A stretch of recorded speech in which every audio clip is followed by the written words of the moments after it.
perspective in the history of CIIS, and we just are very enthused and excited about this evening. I'm going to introduce the introducer, and that's Janice Phelps. I was teasing Tom that we had 6 introductions, but no, it's only going to be my introducing Janice. And when I arrived at CIIS at the turn of the century, I was, Janice was the dean of the School of Consciousness and Transformation. And then she got very wise and became a professor in the clinical psychology department, and now in East-West psychology is where she is. But Janice has been working, and I've really got an opportunity to work closely with Janice over the last 2 years, as we received a grant to create the Center for the Study of Psychedelic Medicines. And we have a $300,000 grant that we have been given that we have been asked to match. And Janice has put together the program, and she is also the director of the new center. And in doing the new program, I had the opportunity of traveling with Janice and just going to various places like NYU and their School of Psychiatry, and then also down to UCLA. And the respect and the rapport that Janice receives from everyone that we met was just extraordinary. And she has been able to put together this particular program, which is so relevant to what we're going to be hearing about tonight, and really linking, as it was originally always linked, psychology and psychedelic medicines. So, without further ado, Janice Phelps. Thank you, Joe. I'm glad you corrected which century I was dean in. Thank you very much. I held my breath there for a second. So, my honor as actually the last introducer, you'll like that. I'm no mas after me. I have the honor of introducing Tom Shroder to you. Tom is the author of Old Souls, the classic study of the intersection between science and mysticism. He is an award-winning journalist, writer, and editor. As editor of the Washington Post magazine, he conceived and edited 2 Pulitzer Prize-winning feature stories. Tom Shroder has edited humor columns with Dave, very, very funny. I know that for a fact. Gene Weingarten and Tony Kornheiser, as well as conceived and launched the internationally syndicated comic strip Cul-de-sac by Richard Thompson, who you are no doubt familiar with. Just recently, he did a wonderful talk with Rick Doblin, the director of MAPS, the Multidisciplinary Association of Psychedelic Studies, on CNN with Sanjay Gupta, who is one of the foremost journalists in support of dialoguing about the potentials and promises of psychedelics. I encourage you to get on the CNN website and look into that. It's also uploaded onto the MAPS website. And just recently, he will be October 2nd at NPR with Diane Rehm, and his show will be showing at 11 a.m. Eastern Standard Time on October 2nd. So, are we fortunate to have Tom with us? So without further ado, welcome. Thank you. Well, first of all, I'm really gratified to see so many of you out here tonight. And you know, I got here and I just thought, damn it, you know, I forgot the Kool-Aid. But that's not really why you're here, I'm sure. Can we? How do I get this on the screen? Anybody? Tech people? Ah, there it is. Okay, that's the cover of my book. And I'm looking around and I get this feeling that you all might know more about this subject than I do. But what the heck? I'll just go through it anyway. Now this is, you might recognize this. This is one of the original acid test posters. And this was for happenings that they had out in this area back in the 60s. Ken Kesey and the Merry Pranksters, and they'd get a lot of people together and they'd all do some Owsley LSD. and the Grateful Dead would play, and that's not why I named the book Acid Test. The reason I named the book Acid Test was because it really did all begin with LSD, which I'll get into a moment later. But now, what's happening with these scientists who are trying to bring psychedelic therapy into the mainstream is kind of an acid test of the idea that psychedelic therapy can be a tool in psychiatry to help people with a wide spectrum of psychological difficulties. And the kind of studies that they're doing are being held up to the most rigorous standards of modern science. And the original meaning of acid test was you put acid on metal to see if it were actually gold or some baser metal like lead. And so that's what's happening with psychedelic therapy, and is that by all the methods of modern science, they're testing whether this is really a gold standard therapy that could be a help to millions and millions of people around the world, or is it some kind of baser material? And we'll get into that as well. But I have my notes on my phone here. So I said it all begins with LSD, and it really does.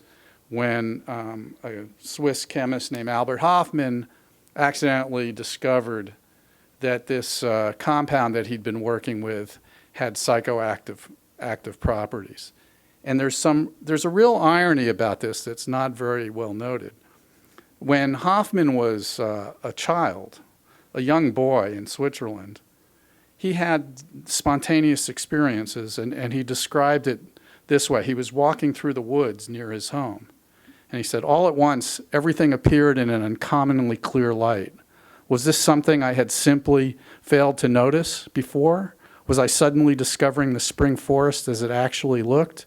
It shone with the most beautiful radiance, speaking to the heart, as though it wanted to encompass me in its majesty. I was filled with an indescribable sensation of joy, oneness, and blissful security. He became convinced of the existence of a miraculous, powerful, unfathomable reality that was hidden from everyday sight. I was often troubled in those days, knowing that I was not cut out to be a poet or artist. I would assume I would have to keep these experiences to myself, important as they were to me. So instead, he went in the completely opposite direction of poetry or art, and he became a scientist, a chemist. And this was back in the days of poorly ventilated labs and toxic fumes wafting around. And he was working, he ended up working for the Swiss chemical company called Sandoz. And they had, the founder of the chemistry department there had been working with a substance called ergotamine, which was a derivative of a rye fungus. And the rye fungus had killed hundreds of thousands of people, and maybe millions of people in the Middle Ages, before anybody even associated the horrible maladies that were befalling these peasants. Anybody even knew that they were associated with this tainted rye. They put the rye up from the harvest, and some of it would get tainted, and it caused hallucinations, convulsions. It caused limbs to rot off and literally fall off, and ultimately it caused death. But somehow the midwives of the period had discovered that it was also good in childbirth because A, it sped the contractions and sped the childbirth, and B, it stopped the bleeding. So, how this folk medicine, how people come up with this stuff over generations is sort of seems a little mystical in itself. But, this had been known to midwives for generations, and so Arthur Stoll, who was the founder of the chemistry department at Sandoz, what he did was he isolated the substance that was behind these properties. And that substance was called lysergic acid. And in German, acid is S-A-U-R-E, so lysergic, sour, I can't even pronounce it, but LS anyway. And what Hoffman did was he was basically playing God. And he was taking this basic substance, lysergic acid, which was the active ingredient behind the medical properties, and he was adding different compounds to it.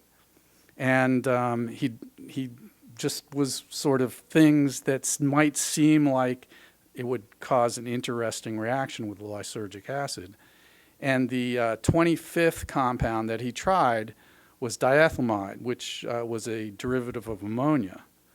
And so the lab notes, it was LSD 25.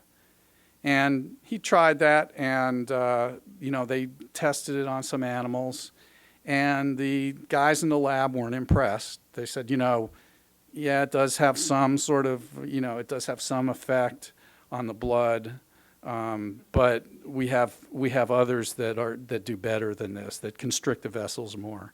And pretty much we're not seeing any effect here that we don't have other compounds that do better. So 5 years later, Hoffman just never could stop thinking about this compound, and he couldn't really explain why. Maybe, you could speculate that the one thing in the lab report that was sort of out of the ordinary was that they reported that the animals that took it were sort of oddly restive. And so, but other than that, there really was nothing remarkable at all. But Hoffman couldn't get it out of his mind. And he kept thinking about it for 5 years until he decided he was going to resynthesize it and try it again and see if he could come up. He just had this, he called it an odd presentiment. And so he was working on it in his lab in 1945, and he began to feel funny. And to the point where he had to go lie down, and then he started seeing all these crazy colors and stuff. And he went home, and then he reported this the next day, which was either a really unique experience or it was a kind of a stretching for an excuse to go home in the afternoon. But he came back to work, and he decided he didn't think it could have been the LSD 25 because he'd been working so carefully with it and with such minute quantities that he didn't think it could have that kind of effect on him, because really he was working with quantities that were like 1,000 times less than any known psychoactive drug would require to have an effect. So he had been working with formaldehyde too, so he intentionally was inhaling the formaldehyde and felt a little sick, but he didn't get the colors. So then he ruled everything else out, and he decided it had to be the substance itself. And that's when he decided to experiment on himself, and he started with what he thought was a tiny fraction of what would be required. And the way they did this back then was they took minute quantities, because if it was going to be fatal, for instance, he wanted to have a very tiny quantity so it wouldn't kill him.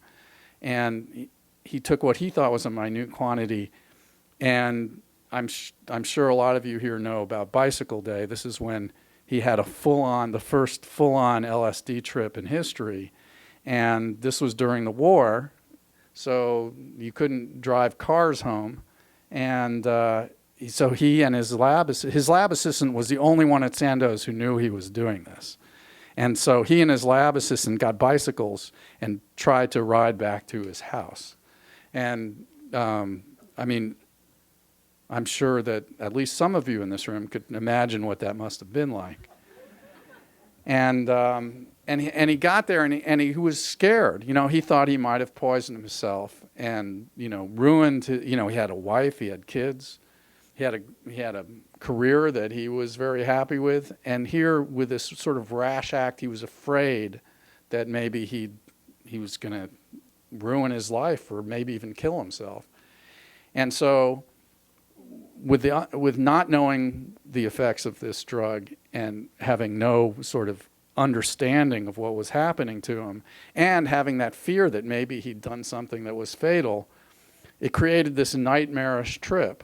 And later he would learn, of course, that set, as in your mental expectations when you take LSD 25, and setting where it's taken really have a huge effect on the experience. So his mindset was one of fear and ignorance, which is probably the worst possible mindset, as people would discover over the years, with which to approach a psychedelic experience.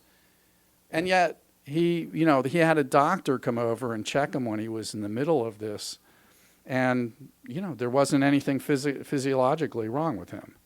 And then when he woke up, finally it receded, and when he woke up in the morning, the whole world seemed fresh and clean to him, and he thought that he knew he had discovered something really, really significant.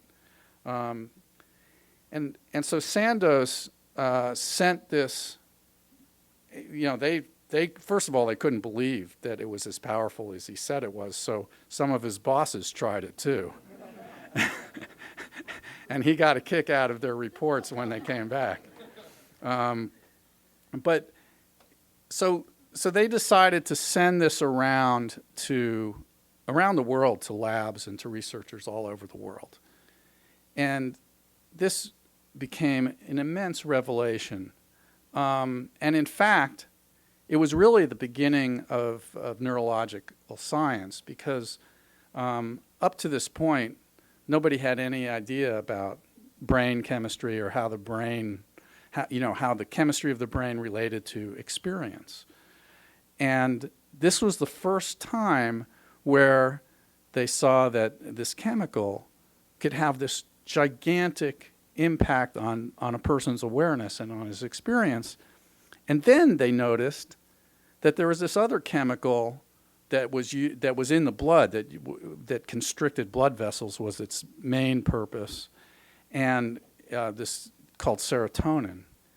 And they had been puzzled because there was they found these high levels of serotonin in the brain where the function that they knew was it wouldn't be useful in that function. So suddenly they look at serotonin and they look at LSD 25, and they're almost identical structurally. So suddenly they realize that there are all these chemicals that somehow interact with the brain to control experience, which was this gigantic light going on, and it really created the whole. And without LSD 25, they never would have realized that serotonin was was used in that way in the brain. So anyway, they sent this LSD 25 labs around the world, and initially they thought, because and partly because of the experience of people who don't know what to expect and who are maybe fearful, and they're doing it in lab settings, that they have these bizarre and uncomfortable experiences that the researchers felt mimicked psychosis, which they thought might be really useful because psychosis was such a hard to treat and understand disease. And so they initially sent this out saying it might be good for psychiatrists to experience this so that they get an insight into the world of their psychotic patients. But then people started taking this, and very quickly it became. I'll read you one experience of this. Was a medical student in Czechoslovakia, in Prague, and he volunteered for a trial of one of these, and this was his experience. I couldn't believe how much I learned about my psyche in those few hours. The sheer intensity of the array of emotions I felt simply amazed me. I was hit by a radiance that seemed comparable to the epicenter of a nuclear explosion, or perhaps the light of supernatural brilliance set in Oriental scriptures to appear to us at the moment of death. Although the LSD effects lasted only a few hours and its most significant part only about 10 minutes, it resulted in a profound personal transformation and spiritual awakening. Now, this was a man named Stan Grof, and he realized that personal transformation in a short period of time, occasioned by a outsized experience, was sort of the ideal goal of psychotherapy.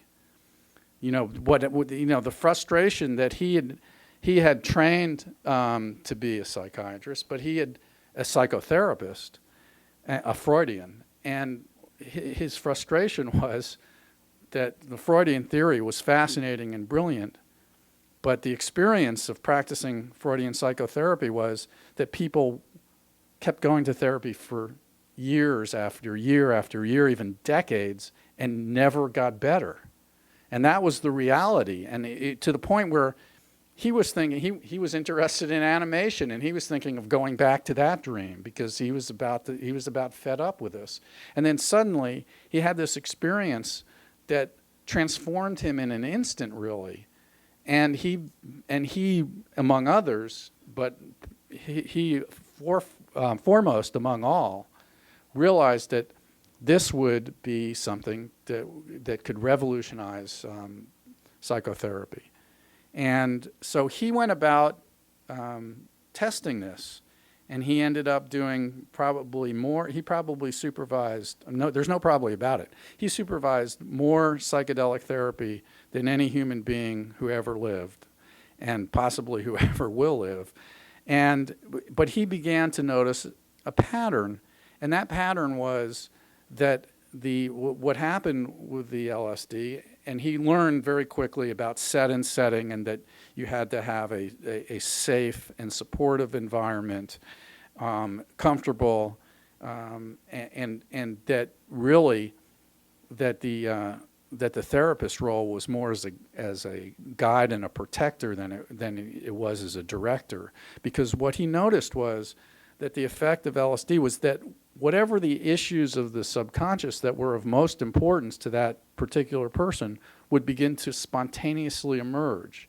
And emerge not only just sort of become apparent, but become apparent at the same time as it had given the ability of the patient to have a completely different and kind of more elevated perspective on these situations. And the result was often more like a conversion experience than a therapeutic experience, in that somebody, throughout history, people have had conversion experiences where they had like a dramatic, mystical type experience, and suddenly they were different. Maybe they suddenly became very religious, or maybe they suddenly, went from one religion to another, or that they, were drunk and suddenly they never had another drop the rest of their lives. This had been, documented throughout history, that these kind of things spontaneously happen. Well, here was a situation where you could give somebody a pill and reliably produce that kind of experience, and which he thought was, would change the world. And in fact, and he wasn't alone. And I understand most audiences I talk to when I say that when they became aware of psychedelics when the Grateful Dead started playing. That was their awareness of psychedelics, was that it was a party drug, and it was a drug that maybe drove people crazy or made them jump out of windows, and it was this counterculture drug that was used on the street. The memory of this period in the 50s and 60s of a very active practice in psychedelic therapy in almost every audience except this one, I'm guessing, is almost completely wiped out of people's memories. They just don't know about it. But in fact, by the mid-50s, researchers had experimented with LSD during therapy for various neuroses, depression, addiction, psychosomatic illness, emotional and physical traumas of all kinds. There were scores of trials, hundreds of subjects were conducted, and most reported positive results. In 1954, psychiatrists at an English hospital set aside an entire ward for conducting LSD therapy with patients who had severe chronic treatment-resistant mental illness.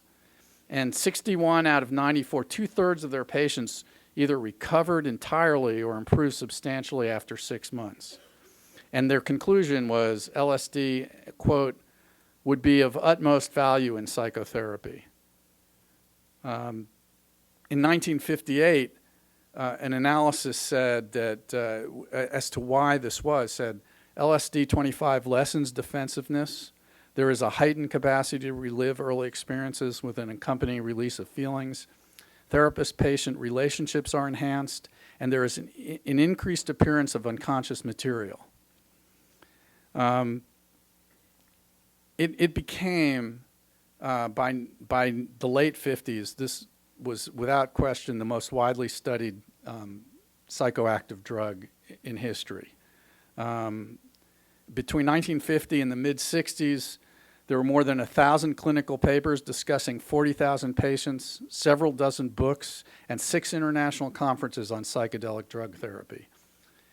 In 1960, a physician named Sidney Cohn surveyed the results of 44 physicians who had conducted drug trials using 25,000 doses of LSD or mescaline with 5,000 subjects under widely varying conditions. Cohn found, quote, no instance of serious or prolonged physical side effects or any evidence of addictive potential in either those 25,000 sessions or in the wider literature. He did find adverse psychological reactions, but they were rare and mostly related to pre-existing mental illnesses. And then he concluded, considering the enormous scope of the psychic responses it induces, LSD is an astonishingly safe drug. And then in 1963, a global review of hundreds of studies and clinical trials said that it had produced, quote, some spectacular and almost unbelievable results using just 1 dose of the drug. In fact, in Canada, a guy named Humphrey Osmond had been using LSD to treat severe and recidivist alcoholics. And he'd also begun with this premise that that it mimics psychotic illness. But he came around to the experience that actually it created these mystical type experiences, and that he noticed that in the alcoholics that he treated, that people who had those type of experience, he'd give them the drug. Not everybody would have that kind of an experience, but the ones that did were the ones who were able to quit drinking. So this is a very novel kind of drug action. It's not like penicillin, where you have an infection and you take penicillin and the infection's gone without any awareness or involvement of your consciousness at all. But here, the healing all happened in the awareness and the consciousness. And in fact, later, and now, there's some issues about maybe there is some way you can track the physiological action in the brain with the healing. But, back then, what was apparent was that it was the experience itself. And Osmond, of course, like most of those guys, tested it on himself as well. And I really loved his quote. What he said was, for myself, my experience with these substances have been the most strange, most awesome, and among the most beautiful things in a varied and fortunate life. These are not escapes from but enlargements of, burgeonings of reality. So that's where we were in, the early 1960s. And then we get into a situation where the same thing, the military, the American military and the Central Intelligence Agency decided that they were going to use this drug for some kind of mind control war weapon. And they were going to maybe use it as a drug to enhance interrogation. Or maybe they were you know, it was, on the one hand, they were going to use it to get the truth out of their enemies. But then, on the other hand, they were thinking, well, maybe if they gave it to their own agents, that they could take it and it would render them incapable of telling anything of value if they were caught. So they didn't know what the hell they were doing, basically. It was, you know, horrible science.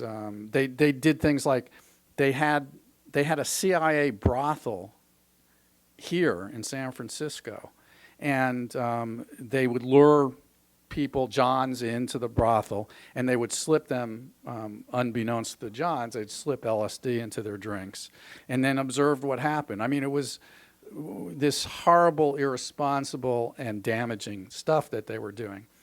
But at the same time, they were also funding a lot of this legitimate research, and they were pumping, you know, thousands of tabs of LSD out into the population, and they were creating they were basically creating a market for black market LSD. And one of the people, two people of particular interest got a hold of some of this loosely audited CIA acid. And one of them was named Ken Kesey. And Ken Kesey actually was inspired to write One Flew Over the Cuckoo's Nest when he was doing LSD. And you know, people say that he wrote the book on acid, which is not true, he says. But he did write the opening passage of it, which is one of the great opening passages in literature. And one thing let me introduce you to how Rick Doblin sort of shows up. How many of you know who Rick Doblin is? Most. Rick Doblin is the founder and director of the Multidisciplinary Association for Psychedelic Studies, and he's a key character in this book. But this is the way he's introduced in the book. The funny kid in his high school Russian class had to be crazy. That was a given. Rick Doblin appreciated the comic relief the kid provided by cutting up in class. And truth be told, he liked the kid, but he'd heard the rumors. The kid had tripped on LSD, and Rick knew what that meant. At least part of him had been damaged. Rick kept looking for signs of derangement, but just because he couldn't see them didn't mean they weren't there. One day when they were supposed to be learning Russian declension, Rick noticed him reading a novel with an odd title, One Flew Over the Cuckoo's Nest. The kid caught him looking. "You should read this," he said. Rick did. He'd never read anything like it before. From the first sinewy, roiling sentences, Rick found himself seeing the world from the inside the head of a mute Native American, Broom Bromden, judged to be crazy, but whose perception excuse me.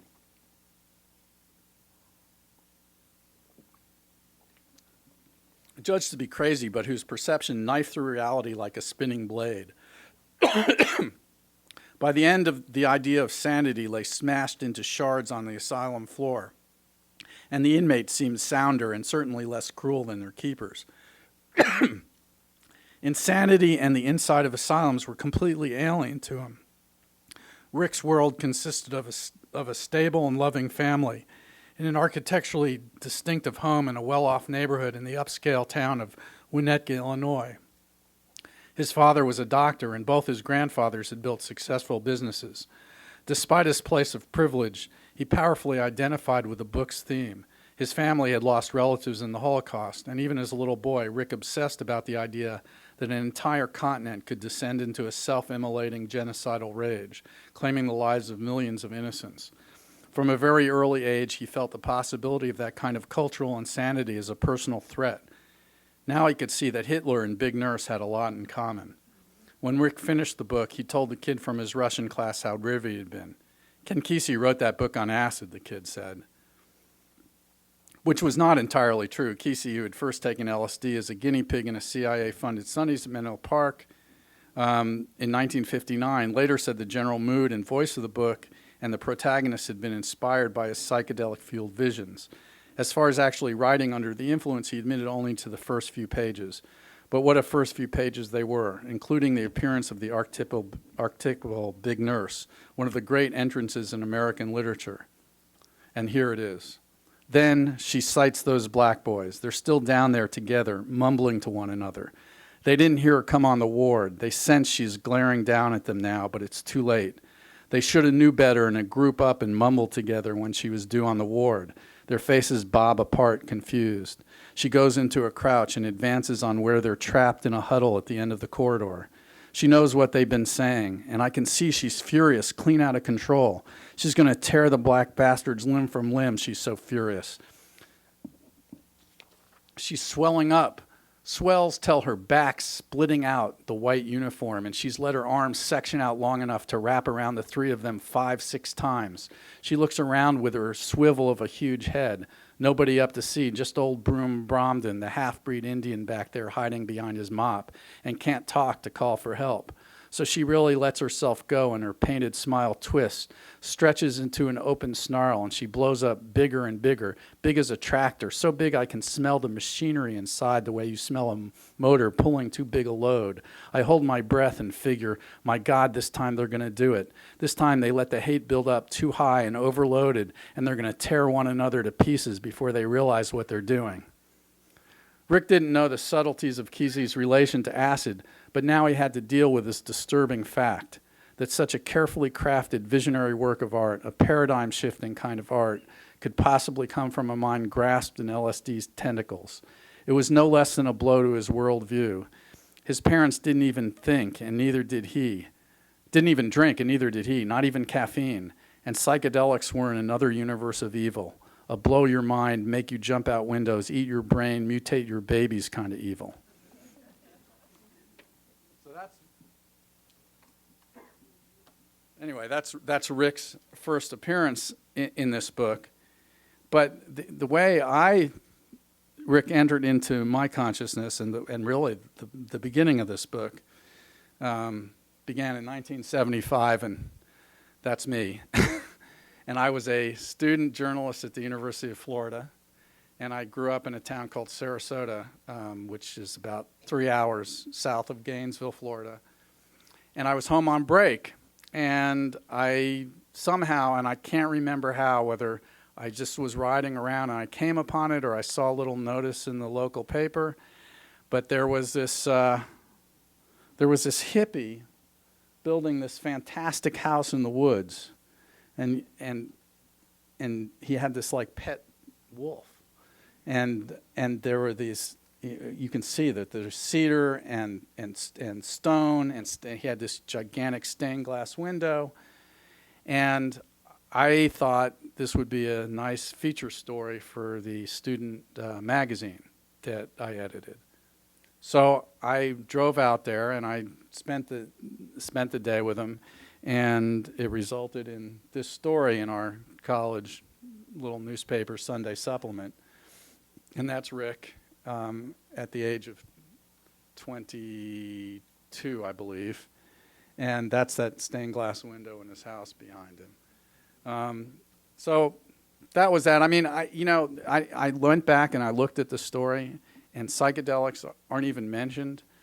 But the whole air of the thing, the idea of not traveling in the ruts, that are laid down before you, but sort of creating your own reality and following your true calling rather than doing what's expected of you.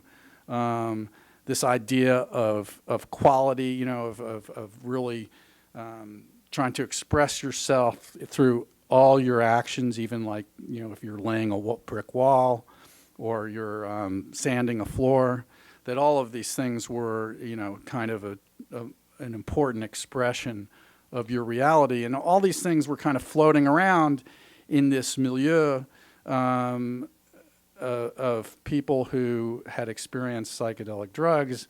And, I was one of those people. And I, back then, we used to go out to the cow pastures outside of Gainesville and pluck the mushrooms directly out of the cow patties. We sort of learned what psilocybin mushrooms looked like. And, I didn't do it frivolously. I was intent all along on self-exploration and on understanding the world better. And I had some experiences that stayed with me the rest of my life. And one that, I think of often is as the mushrooms started to take effect, I was feeling all these anxieties and fears and concerns, some about that day, and some about like a couple of weeks in advance, and some about my future in general. And they just became more and more oppressive, as the intensity of the experience started to elevate. So did this anxiety and this ball of anxiety and fear. And I began to perceive it as this like giant boulder, this weight that was really, almost making it impossible to breathe. And then it was sort of like a vision, I guess. I saw that, yes, there was this giant heavy boulder, but I was actually holding that boulder to myself. And I actually saw that. I mean, I could actually feel it. It wasn't just an abstract thought, but it was like a reality for me. And it occurred to me that all I had to do was open my arms and let that boulder fall away. And I did it. And suddenly that weight was just gone, just evaporated. So that, and what occurred to me was the next day, when the effects had worn off, when I woke up, I understood that this was not some kind of like, drug-induced fantasy, that this was a reality that I could use in my life when, I was completely free of any effects of any drugs. And in fact, I've worked on that and tried to use that, pretty much every day of my life since. And I stopped doing psychedelic drugs after college, partly because they were less available, and partly because I got a family and a career, and it was still illegal, and it was a risk. So I didn't do it anymore, but I became the editor of the Miami Herald Sunday magazine, Tropic. And then in 10 years after this, in 1985, and that's me, at Tropic at the Miami Herald, which they've just torn down, unfortunately. But in 1985, I became aware of there was a story in a Tampa newspaper about this guy who was like a perpetual college student, and he was declaring that this sort of new drug, this designer drug, MDMA, was the thing that psychotherapy had been waiting for all this time. And so I was reading the article, and it was Rick Doblin, the hippie in the woods, the guy with the wolf. I couldn't believe it. I mean, it just seemed like, this guy I just happened on and happened to think was interesting and happened to write this story about had suddenly emerged. So I signed a reporter who later became one of the foremost investigative editors in the country to write this story called The Selling of Ecstasy. Inside, the headline was A Timothy Leary for the 80s. And that's Rick in 1985. So that happened. And then life goes on. And about, I guess it was, maybe 18 years later, I was the editor of the Washington Post magazine at this point, and I saw a story in the New York Times. And it was about Harvard getting ready to do the first study, clinical use of psychedelics since Tim Leary got rode out on a rail. And then I noticed that there was this organization behind the study called MAPS, and that the founder and director of the organization was the hippie in the woods. And this time I said, okay, this is ridiculous. So that's me back then, and that was Rick. And so this time I said, I'm going to do the story myself. And so I called him, and not only did he remember me, but he had all the story. He had that story about the wolf. That's where I got that picture from. I didn't still have it. He had it. And he had the story from Tropic.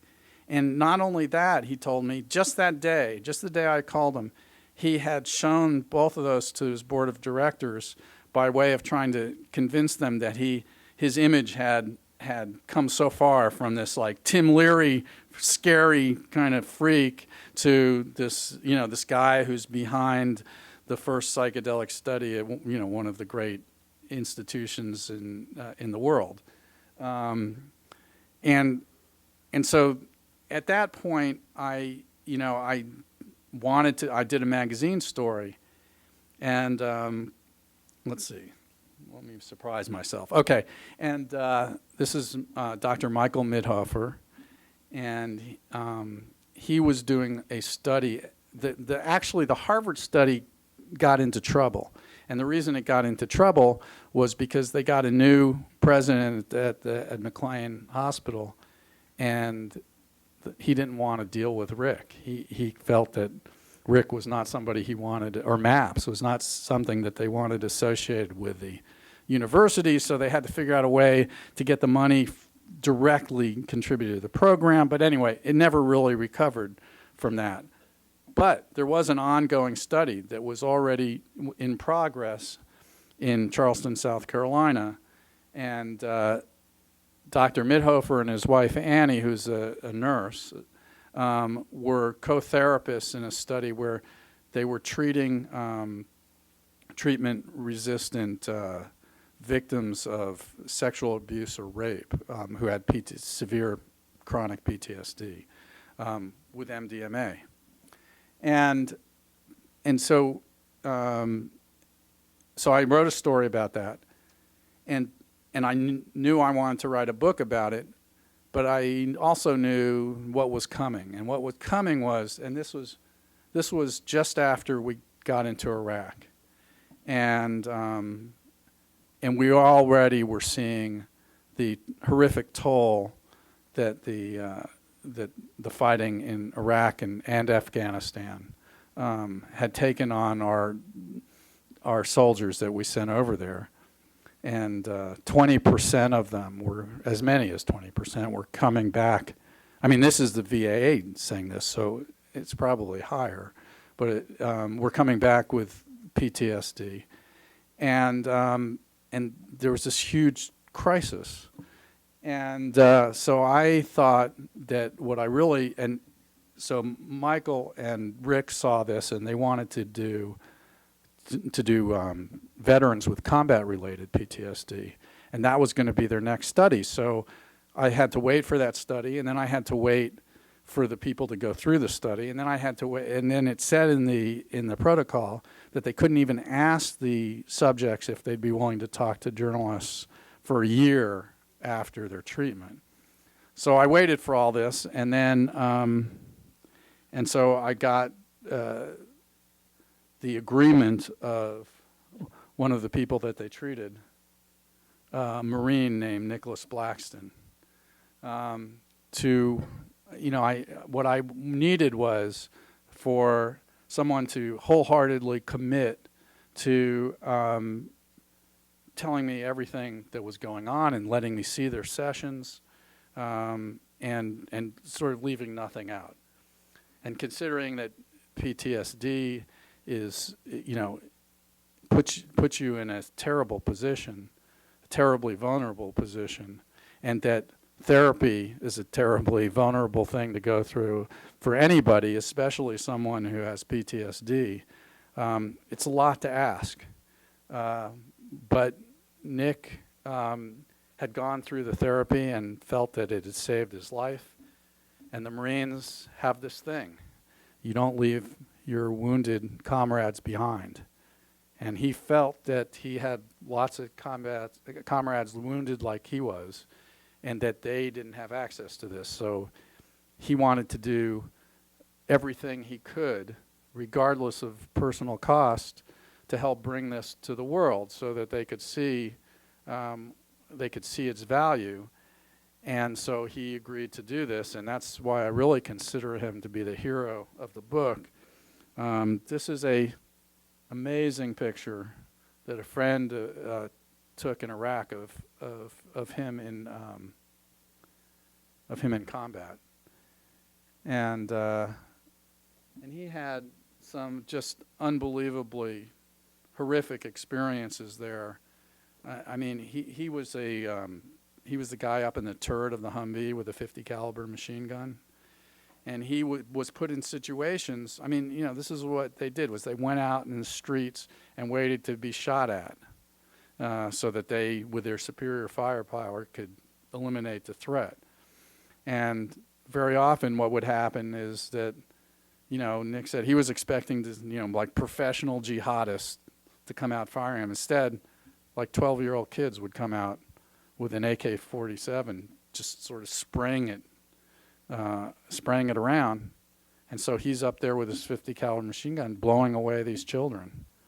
And he had, you know, and plus he also, you know, and then they would get any piece of garbage could be an IED, and he had to watch. He was going with another platoon, and he had to watch as one of the Humvees got blown up and started burning, and he had to sit there and watch while these guys inside burned to death. And then these guys were on the ground, and, you know, one of them had his hand burned off, and horrible things. And then his own truck got blown up, and he got wounded severely and burned. But then he also had to watch his best friend bleed to death right in front of him.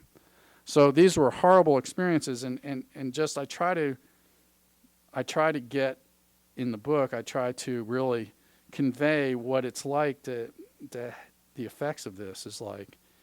And so I'm just going to read you this one little section here. Okay.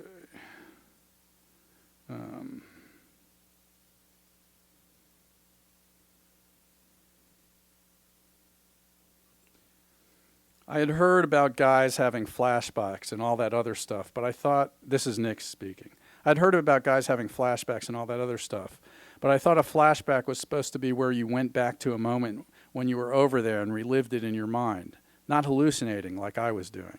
So you don't want to tell anybody about that at all. Then I started seeing guys in my dreams getting in firefights in my dreams and getting killed. The nightmares were really bad. I'd be shot or I'd be getting shot at and I'd be back over there. That's what sucked. All you want to do is have those happy dreams you had while you were over there of being back home. But Iraq would always be there whenever I'd go to sleep. You wake up in the middle of the night just drenched in sweat. And you also wake up sometimes and don't want to go back to sleep, because I'd go back to sleep and I'd go right back into one of those dreams. So I just say, well, I'm just going to stay awake. Then you don't get enough sleep, and that causes you to be even more cranky and irritable and susceptible to seeing stuff. And it would just escalate. He couldn't drive past a trash pile or over a manhole without tensing, waiting for a hidden IED to explode. Sometimes he'd even feel it, that whoosh and hammer in the face of a blast wave. In restaurants, he sat with his back to the wall and a view of the door, which he'd watch compulsively through the meal.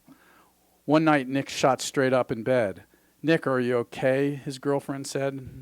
Her name was Beverly. "Put your hands up there where I can see them," Nick screamed. "It's me," Bev said, terrified and confused. "Put your hands up where I can see them." His voice was scary, menacing, unlike any Nick she had ever known. She put her hands up, crying, "It's me, Nick. Everything is okay." Nick lay back down and was instantly asleep, but Beverly knew everything was far from okay. Whatever came out that night, Nick struggled to keep it in by day, a ragged edge constantly rubbing a raw place in his soul.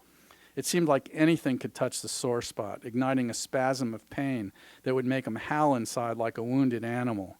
Even when people tried to connect, or maybe especially when they did, by thanking him for his service or calling him a hero, Nick's inner pain flared. He couldn't even think about it in words, but deep down he knew he was no hero. When I would lose it sometimes and I would yell, it really felt like I would take this back seat, this third-person perspective, and I would see myself yelling at her and say, "Why are you doing this? You love her." But you couldn't get through to yourself. And I would have a thought that said, "Don't you dare say that. Do not say that." And then it would just come out. It was meant to be hurtful and mean, and I just saw how I was treating her, and I knew that it was not going to end up well. And he started having these unbelievably vivid hallucinations. I mean, they were getting Wendy's one time, and and he saw somebody fire rocket-propelled grenades at him, and actually saw the window splatter, and he starts like freaking out and crying, and meanwhile the woman at the window is saying, "Do you want fries with that?" So I mean, this was going on all along. So he began to think. He began to think about the way it was going to end more concretely. He'd reached under his mattress and pull out the .45 revolver he never wanted to be too far away from. He felt the weight and the cool metal in his hand and sat on the edge of his bed, studying the gun as if it were some fragile machine whose workings he had to decipher. As he sat there, arm limp, the gun on his lap, his head filled with a hot mess that wouldn't leave him alone, he raised the hand gripping the handle of the gun until he felt the cold hardness of the steel pressing against his temple. He imagined the bullet rocketing out of the barrel, blasting through his skull, taking all that hopeless mess with it. Now pressed against the thin membrane between being and not being, imagined the small twitch of a nerve and flex of a muscle that would break through that membrane and end this. All he had to do was press down that trigger and go cyclic on himself. So that was where he was at the point that he began this study. And that's when so my idea for the book was there's three main characters here: Nick, Michael Mithoefer, and Rick. And Rick's role in this was, against all odds, MDMA was put on Schedule 1 in 1985. And and everybody pretty much gave up on legal psychedelic therapy at that point. But Rick refused to do it. And it took him 15 years of tilting at windmills. And if you read the book, you'll see he kind of seemed like a nutcase in a way, because the odds seemed impossible, and yet he every setback, he just kept going. And then finally, they got Mithoefer's study approved. That was the first one with MDMA. Anyway, I just thought I'd read where Michael gets introduced in the book. One day in 1967, 20-year-old Michael Mithoefer was riding his motorcycle on the sidewalk near Trinity College in Hartford, Connecticut, going 3 miles per hour, when he had what felt like a powerful insight. He didn't need to go any faster. He didn't need anything. It was like that Zen saying, Michael says, when you're searching for something, it's like looking for the bull when you're riding on it. It's like what you were looking for is already here. You just need to be aware of it. He was a couple of hours into an LSD trip at the time. His insight, like so many insights people have on psychedelic drugs, proved nearly impossible to convincingly put into words, but it had impact and staying power. He believed he'd felt for a timeless instant what it meant to be ecstatically present in the moment, made complete by the simple or not so simple fact of existence. Michael had grown up in Vermont, a superior student and an independent spirit. He'd been accepted to Columbia University, but felt going straight from high achievement in secondary school to high achievement in an Ivy League college amounted to mindlessly striving for something he wasn't sure he wanted. He needed to, quote, get off the treadmill for a time. So he moved out of his parents' home and lived in Boston with some friends. I took a couple of courses, typing and speed reading, so I had a kind of cover story about getting ready for college that I could present. But that was 1965, so it was a bit of a miscalculation because suddenly Vietnam was heating up. No college deferment? The draft board was happy to hear it. Michael went in for his physical but failed it. His arm had been broken badly the year before when a horse threw him, and he still had a metal plate securing his shattered bone. He'd been in Mexico with his father, a pulmonologist, an academic physician accompanying one of his father's many fascinating acquaintances, a German anthropologist who was studying the Lankandonese Indians, considered the last Stone Age people in North America. The anthropologist, Frau Bloom, had arranged a mule train into the remote area in southern Mexico where the Lankandonis lived. While they waited for the plodding mules to arrive, they practiced their riding skills with some horses. But they didn't have any bridles, Michael said, and they weren't very well trained. Michael's horse bolted the first day, stumbling on a little footbridge and tossing Michael to the other bank, shattering his arm, the same one he'd broken the year before pole vaulting in a high school track meet. But eventually the arm would heal, the metal plate would come out, and the draft board would be waiting. He needed to get into college in a hurry. Michael had some friends at Trinity, and he liked the campus with its ivy-draped Gothic buildings and expansive commons. He'd assumed he'd follow his father's path, go to med school. But he soon discovered the only chemistry that interested him came dissolved in sugar cubes or dripped onto blotter paper. Unlike many of his fellow students availing themselves of the latest campus rage, LSD had no appeal to Michael as a party drug. In fact, he couldn't even grasp why some people would submit to such a challenging experience over and over, again, muddling it up with drinking and other drugs for fun. He and his group of close friends agreed on that. They took LSD only rarely, with more serious intent. For them, it was an inner exploration, something important. I would say I was looking for some spiritual experience or connection, Michael says. It would be years before he learned about the concept of set and setting, developed by LSD psychotherapists, but he more or less had the serious mindset part down. The secure setting, not so much. There was the motorcycle and the sidewalk. We had a notion that we were there to support each other through the experience, but as far as assuring we'd remain in a safe environment, that didn't really occur to us. He got lucky. Instead of encountering a tree on his motorcycle that night, he bumped into an enlarged sense of consciousness. He had a few other interesting trips in the same vein before he had a different kind of experience. This time, after he took the acid, nothing happened for what seemed like an unusually long time. That, of course, was one of the problems with buying drugs on the street. You never really knew for sure the content or the dosage. After some more time passed with no reaction, he decided that whatever he had swallowed must have been too weak or defective, so he took another dose. 5 minutes later, the first dose kicked in, hard. Now it was clear he'd just ingested by far the largest amount of LSD he'd ever taken, and he felt more than a little nervous about it. He went up to his friend's room where the conversation took an unfortunate, if understandable, turn. They started discussing a guy named John who had done acid, had a psychotic break of some kind, and ended up in the hospital getting electric shock treatment. As Michael began to feel the full effects of the double dose, he didn't just hear the story about John, he began to inhabit it. He saw John in the bottom of a deep pit. Someone had pulled up the ladder, so John was trapped. Then Michael felt himself being drawn into the pit himself. Just as he was about to disappear into it, he yanked himself back, realized he was still in a dorm room, albeit one with a pit of despair yawning at his feet. "I have to get out of here," he said, more to himself than to his friends, who may as well have been on another continent. He managed to stand and walk out the door. The problem was it was winter in Connecticut.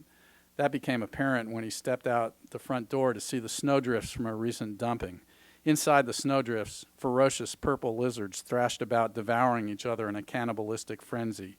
So that didn't help. He went back inside to find some warmth in his own room. The refrigerator loomed before him, or what he believed had once been a refrigerator in some other dimension. He pulled open the door to reveal mostly empty shelves and, glowing in an eerie light, a carton of orange juice.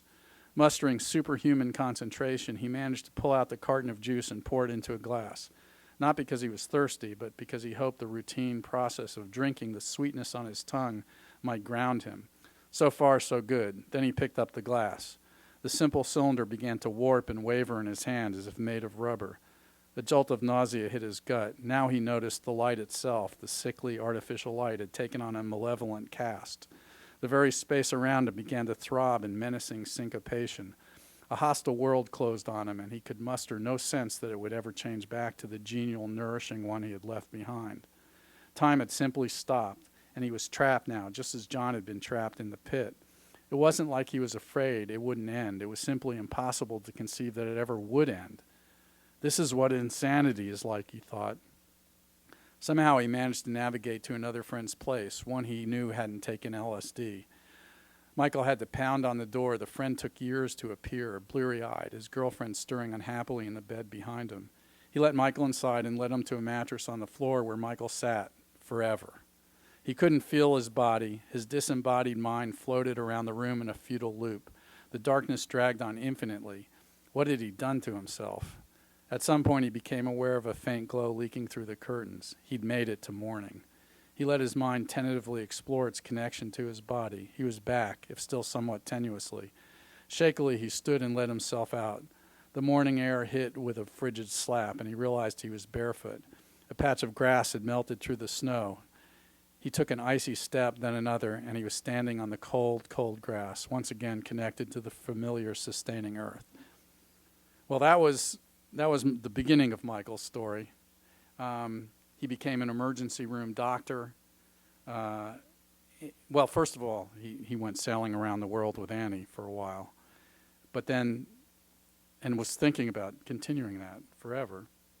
But then he decided, you know what, we go to these places where these people are poor and desperate, and if we ever got in trouble or sick, we just go back to Miami and go to a hospital, but these people are stuck here. So he decided it was time to give something back, and he ended up going to medical school, and he was an emergency room physician, but he kept dealing with people who were coming in with knife wounds or after suicide attempts, and he was always doing things to them, like, you know, sewing them up or shoving trachea tubes down their throats. And he decided, you know, he was just dealing with the end result of a very bad situation, and he was just doing things to them instead of, he wanted to have a more sort of collaborative relationship with them. And so he decided that he wanted to get in on the front end of this to try to prevent these people from ever getting a knife stuck in their gut or ever putting a noose around their neck. And so he became a psychiatrist, and because of his experience, he was interested in, and because also he was looking for you know, a way to think about psychiatry, and he found Stan Grof's books, and Stan Grof had basically written about the power of altered states of consciousness in healing, and that resonated with Michael because of that experience that he had with LSD. And so there's a chapter in the book where he actually goes down into Peru, into the jungles, to have a shamanistic experience with ayahuasca that was very impactful for him. And then he was thinking that he couldn't ever do the research in this country that he wanted to do. He did do some work with patients, but you know, he felt that it was almost with PTSD patients. But when that didn't work for them, he just felt that it was unethical that he couldn't suggest the one thing that he knew might work, which was MDMA therapy. And he wanted to research it, but he knew it was impossible in this country. He ended up meeting Rick Doblin at a meeting of psychedelic researchers. And meanwhile, Rick's problem was he couldn't find a bona fide psychiatrist who was willing to take the political risk of doing this kind of work. He had one who kind of sort of dropped out on him at when they were far along in the process. And he couldn't do it himself because he didn't have the scientific credentials. He was a PhD in public policy, not in psychiatry. So anyway, so Michael goes up to Rick and knows that he's the head of this organization. Says, you know, I'd like to do MDMA research. Can you tell me what country you might be able to do that in? And Rick said, you can do that here, and I'm going to help you. And that was the beginning of this thing.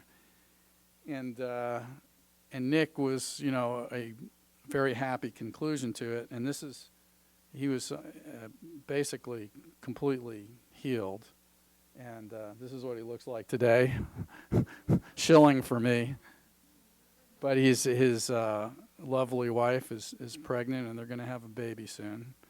And it's a very happy ending to this story. And I feel like I've talked enough, and I'm hoping that some of you might want to further the discussion and have some questions. So I'll throw this open. You want to?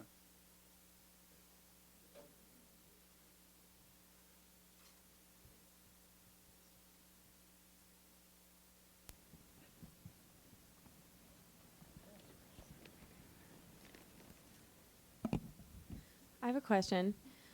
When you say, and then he completely healed, what can you just explain a little bit about that? I kind of shortened that part.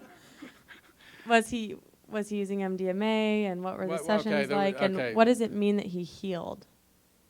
Is it like in these sessions, and in this research, obviously it wouldn't pass muster just to have some subjective sense of healing.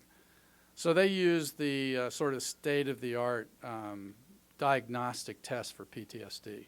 And in order to get into the study, you have to rate severe on that scale.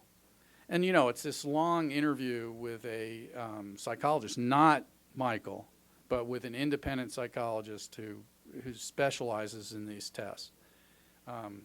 Several hours long, very comprehensive.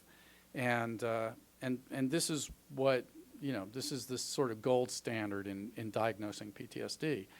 And so they rate them before they come into the program, and they have to rate severe in order to get into the program.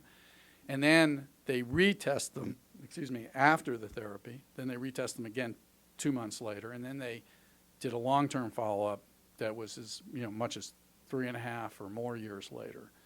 And so he went from being very severe to being below the level that would have even counted as a diagnosis of PTSD. So after he had the therapy, and the therapy consisted of, first of all, they did sessions without any MDMA, just so that the people can get comfortable with the therapists, and also so the therapist can kind of learn what the areas of difficulty were. And then they did the first drug session. And of course, when they're trying to achieve a double blind, that gets very complicated because, there are whole issues about what drug do you use. If you use a sugar pill, anybody can tell the difference between a sugar pill and a pill of MDMA. So that's not a good double blind. And yet, so what they ended up doing was using a low dose of MDMA, which is called an active placebo. And the problem with that is that could have a positive effect as well. And then you're sort of actually masking the success of the high dose because you're comparing it to some level of success with the low dose. And really, when you're doing the double blind and against the placebo, what you're doing is you're saying how much better than placebo. So if placebo helps some, then it's sort of diminishing. But anyway, there are all these technical problems in this kind of research. But they have 3 sessions in this study, and then they have follow-up sessions without the drug after each one. Yes, that's really the remarkable thing. Most drugs that are approved for psychiatric use, it doesn't cure you, it just manages your illness. And that's why I said cure, which is not a word that scientists really want to use much.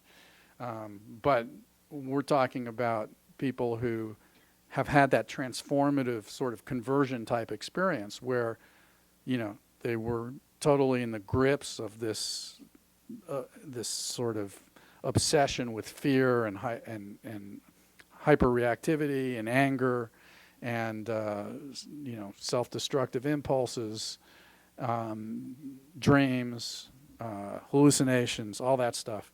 And that stuff just goes away. And it goes away, if not permanently, at least for a long period of time, without any further use of the drug, because it's the experience that they had. And the longest chapter in the book is about Nick's sessions where basically he comes into contact and deals with all the base causes of his PTSD.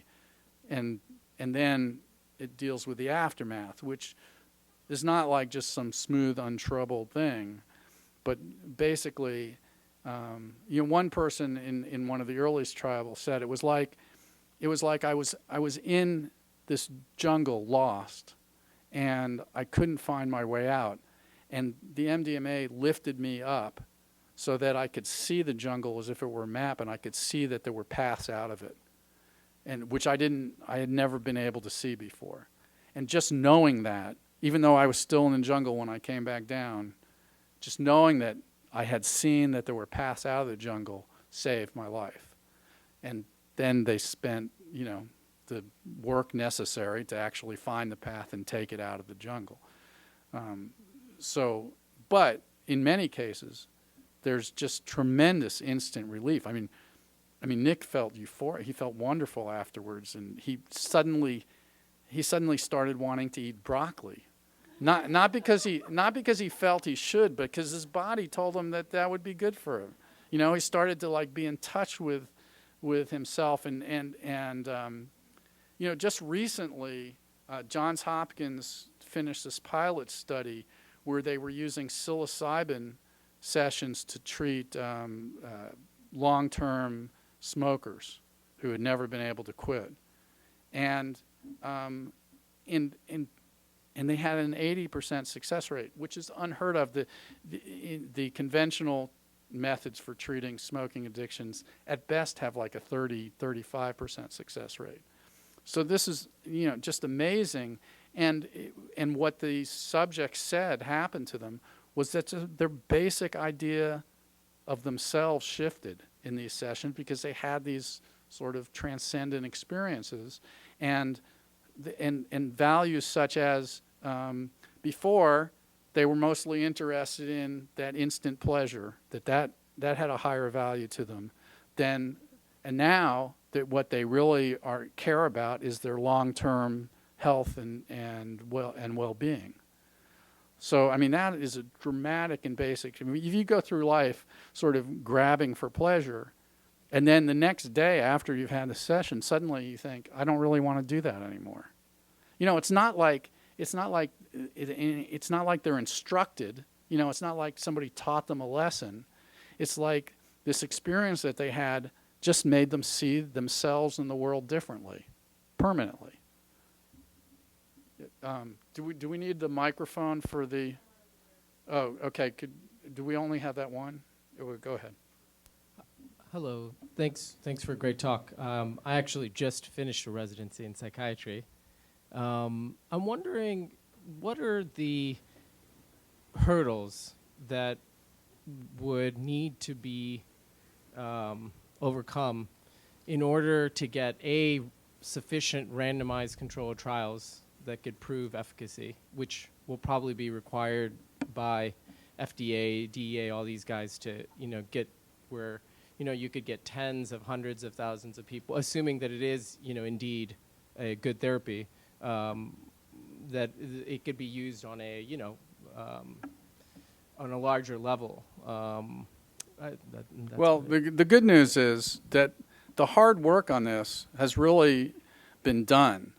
That's why I felt I was able to come to a satisfying conclusion in my book that, they've got FDA approval. They have these a whole bunch of studies that are multiplying as we sit here, that have had tremendous results with good science that everybody agrees is good science, and that someday this is going to be prescribed therapy. I don't think there's any question about it. The bad news is that MAPS is, for instance, trying to fund these studies doing Indiegogo campaigns. They're raising money for like 5, 10, they're passing the hat basically. And these, as you, I'm sure, are aware, these phase 3 trials cost tens of millions of dollars. And Rick keeps saying, well, within 10 years they're going to get through these, but he's underestimated every time frame, from the time he was from 1975. So I'm not that optimistic because I see, every time, like for instance, he told me that the study of the vets that Nick was part of, that they would have published about the time the book was coming out in September. They're not even done doing it yet, much less achieving publication. Everything just takes forever, especially when you're passing the hat to raise money. And this is what drives me crazy. What needs to happen is that the Defense Department and the VA the Defense Department, which spends billions of dollars a year on unsuccessful treatments of PTSD and is on the hook for $1 trillion worth of disability payments and health care for all the vets coming back with PTSD, has not contributed one dime to what is undoubtedly the most promising treatment for PTSD out there. Instead, they're talking about, I mean, Obama came up with some thing where, made a big announcement of how they were funding all this stuff, including this idea of planting a microchip in the brain that was going to be like a pacemaker to regulate negative emotions. I mean, and when I tried to get somebody from the Pentagon to just to talk to me about this, they've passed me around from one office to another, from one service to the next, and finally they just stopped communicating with me at all. And when my publisher asked a reporter from Stars and Stripes if they were going to review it, the reporter said he really would want to do it, but that you just can't bring that up in the military. And when I'm going on the Diane Reeves show, I think in a week or so, and the producer was saying, well, can we get somebody from the Pentagon? And I started asking my sources, and I got some really likely candidates, some people who are very knowledgeable about this high up in the Pentagon. And the guy wrote an email back saying, oh, this is too dangerous for folks in uniform to discuss. Too dangerous. What's more dangerous, talking about psychedelic therapy or having 500,000 people coming back from a war who are 20% more likely to commit violent crime than other vets, 22 vets a day killing themselves? To me, that's what's dangerous. And, it just makes me sick to think of the kind of cowardice of people who are refusing to even discuss this. And there's no scientific reason for that. It's just because it goes back to this thing that happened in the 60s where, Nixon, I'm sure you've all heard this, called Tim Leary the most dangerous man in America. He was flamboyant and possibly irresponsible, but that was just a ridiculous idea. But something about the whole idea of the psychedelic experience really put a bolt of fear in this culture, and it stayed there. And at one point they when they were trying to, and the book goes into all the ways that they tried to knock Michael's study out of the water before it happened, was a scientist said, oh, MDMA is much more dangerous than we ever knew, and it's like killing these monkeys that I'm giving it to at recreational doses. And then it turned out that he was using mislabeled drugs, and it was actually methamphetamine, not MDMA, that he was testing. But the perfect irony of that was methamphetamine is a prescription drug. So it's incredibly frustrating, and the stigma is still there despite the advances that they've made, that it's still harder than it ought to be. And in fact, what really ought to happen is the FDA needs to be putting it on its fast track urgent need, which they can do, and they do for some drugs, and the Pentagon needs to be, paying whatever it takes to make this happen in 4 or 5 years instead of 15. Yes. One is I think it leads to like 80-something% remission, like they get better. But what about the people who don't get better? And do they have an explanation for that? Well, yeah, I mean, these are, okay, the question was, okay, if there's an 80%, why doesn't everybody get better? If there's an 80% remission thing, what about the 20% who don't get better? Well, I mean, this is a tough disease, and in some cases, maybe more therapy. This is only 3 sessions, as you point out. So, first of all, it's unrealistic to think that any kind of therapy, any kind of medicine would work with absolutely 100% of people. It just doesn't happen. But also, when you think that, okay, you have 3 shots and then that's it, you can't. Nick had a bad incident where 2 years after his therapy, he had some life stresses going on, and then he had a head-on collision literally at his front door with cars crashing and body parts lying on the road. And he literally opens the front door and sees this. So that kind of sent him into it. And I was really concerned about him. And Rick said, we only have permission to do 3 sessions. We have no permission to do another session with him, even if that would help. He was able to deal with that. Nick was, but possibly more sessions would help. Possibly some of them would have such deep-seated problems that it couldn't help them. Yes, over here.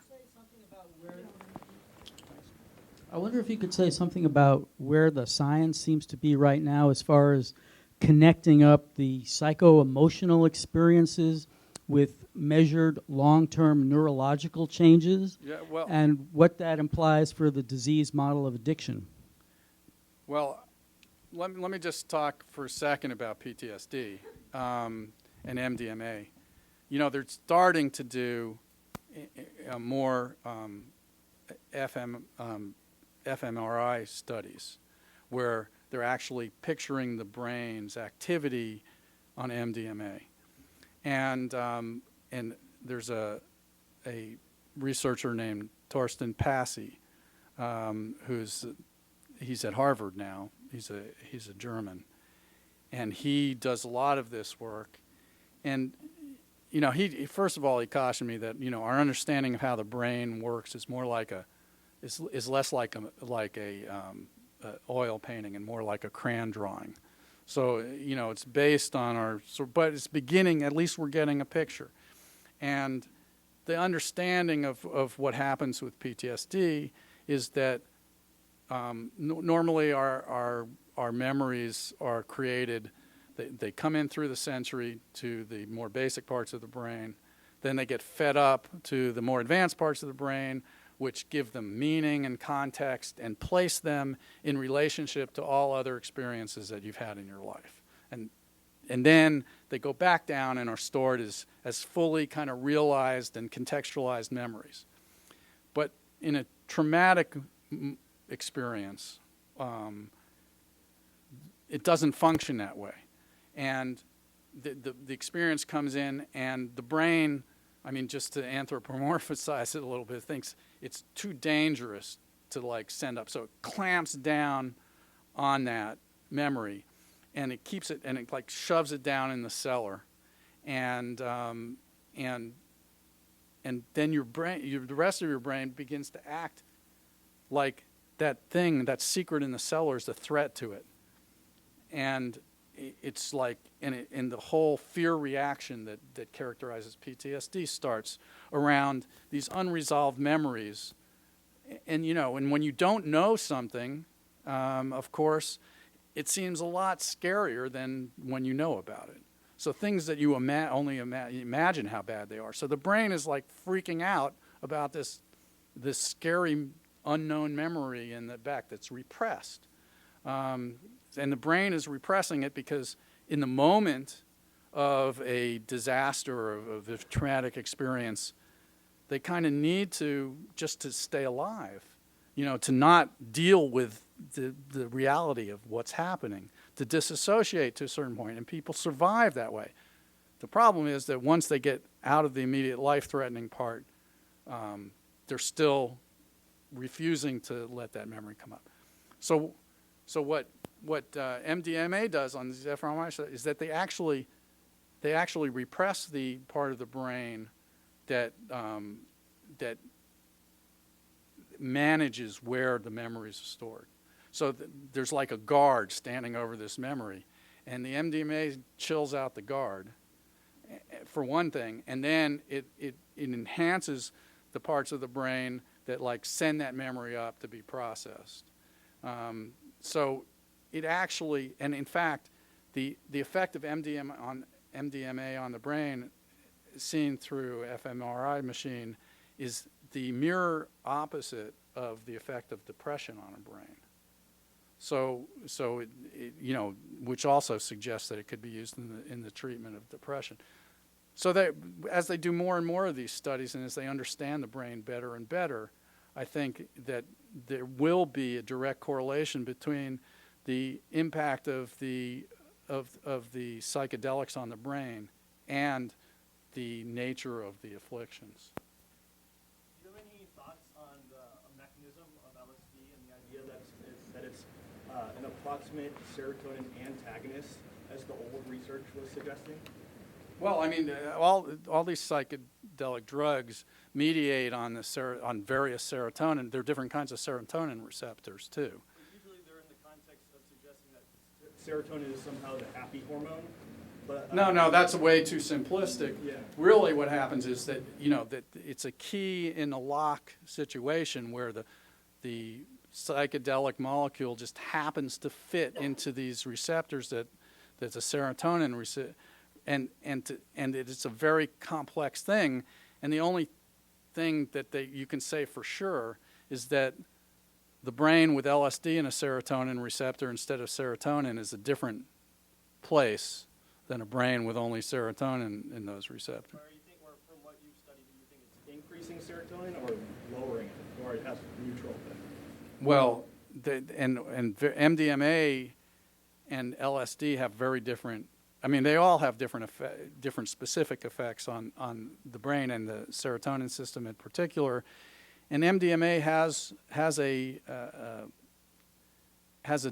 detriment, which is that it does change your brain serotonin system. I mean, it has an impact on it that persists after you take it, and that has been the issue for MDMA, and it's very complex. And there's a lot of arguing back and forth. There's no question that MDMA does have a lasting effect on the serotonin system. The serotonin system, after you take MDMA, is changed to some degree. It recovers a lot, but nobody at this point, the science is very clear that short-term clinical use of controlled doses of MDMA does not do any lasting damage to your brain. Yes, over there. Excuse me. Thanks. I was wondering if there is anyone that has done any kind of longitudinal study yet comparing someone post-MDMA therapy versus conventional therapies, or if that could even get funded at this point. Well, that's an excellent question, and really it comes into play in this whole double-blind dilemma. I mean, the truth is it doesn't make any sense to do double-blind studies with psychedelics for the reasons that I discussed earlier.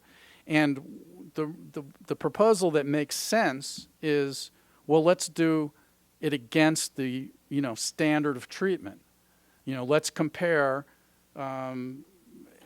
people who are getting MDMA therapy against people who are getting the best known conventional therapy, and which makes a lot of sense and seems like it would be effective, but that's not the way the FDA does things. And the problem is will they change that for a drug that's so controversial to begin with? Will they suddenly start doing things differently, for MDMA or LSD or psilocybin than they do for all their other drugs? So it makes a lot of sense, and it's probably what they should do, in my opinion. But it's going to be a very difficult thing to actually get to happen. All the way back there. I practice narcotics defense in the Bay Area primarily, and I guess that flavors the question. I was wondering what role this kind of study would play in a decriminalization of MDMA statewide, nationwide, if it looks anything like marijuana, where it has to be put on a ballot to get that kind of attention to fund the studies, or if the study in and of itself is the catalyst for that kind of a change. Well, I think in this case, I think what's envisioned is that it will become a prescription therapy. I mean, it's never going to be like your doctor gives you a script and you go to the CVS and get some MDMA, a nice bottle. That's not going to happen. It's going to be more like methadone treatment, where what's prescribed is you go to a clinic and you have the treatment with the, people who are trained to deal in that. And this is going to happen. This does not need a referendum to happen. What it needs is money and money and commitment. So it's definitely going to happen. It doesn't need a referendum of that kind. And it's really independent of legalization. It's not. In fact, the people who engage in this research, with the exception of Rick, really, are very careful not to be seen as advocating legalization, because that's the the acid head thing that they don't want to go anywhere near that. So they're very they're very careful about saying street use bad, in all their study results, and really they stay away from that kind of advocacy. Except, MAPS is very involved in, the whole question of the drug. One of the great things was Rick applied for he was at the Kennedy School for Government, and he was selected for this fast-track federal internship program. And one of the places he interviewed was the CIA. And so he says, what would I like to do for the CIA? And he said, let me look at the implications of for national security of ending the drug war. What would it mean for national security if we ended the drug war? And they said, let us think about that. No. But yeah, I mean, MAPS. So MAPS is very. I mean, there are people here from MAPS who can speak to that better than I can. But I know that's something that means a lot to Rick. I think we have time for one more question. Okay, right here. Hold on 1 second. Can you speak a little more to this, what you call the stigma of it? I mean, I'm not suggesting conspiracy theories, but it seems like, real suppression. And maybe there was a presenter here through the Erie meeting who was very seminal in MDMA research, and there was a guy in Chicago who actually lied about the MDMA because the government said your funding is going to be pulled. So, I mean, this disheartening. You mean you're saying what is at the heart of this stigma? This horrible, disheartening. I think it's something that just goes, that is, at the heart of how we see the world, and that Western culture, certainly as it's practiced in the halls of power, is very invested in this kind of mechanistic, materialistic thing. The idea that the world is basically made billiard balls interacting with each other, and and if you know the force and the direction, you can predict everything about them. And whereas the psychedelic experience says, no, everything's connected, it's all interrelated. And so there's something very threatening about, it's sort of like, oh, you're like saying that we're all, full of shit. And and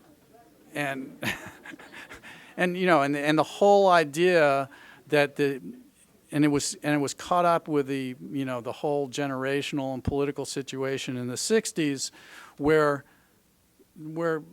people were saying that the down with authority, and that they're a fraud, and and I think that really scared people in power. And there's this great quote from the hearings when they made these drugs illegal, where somebody's saying, oh, they've turned into like valueless zombies, by this drug. And so I think it's really goes deep. It's really something like that. But anyway, I promised to end this at this time. So you've been a great audience. I really appreciate it. Thank you so much. So if anybody, I think I'm going to be signing books somewhere. So if anybody wants to have me sign something for them, I'd be glad to do that. Thank you.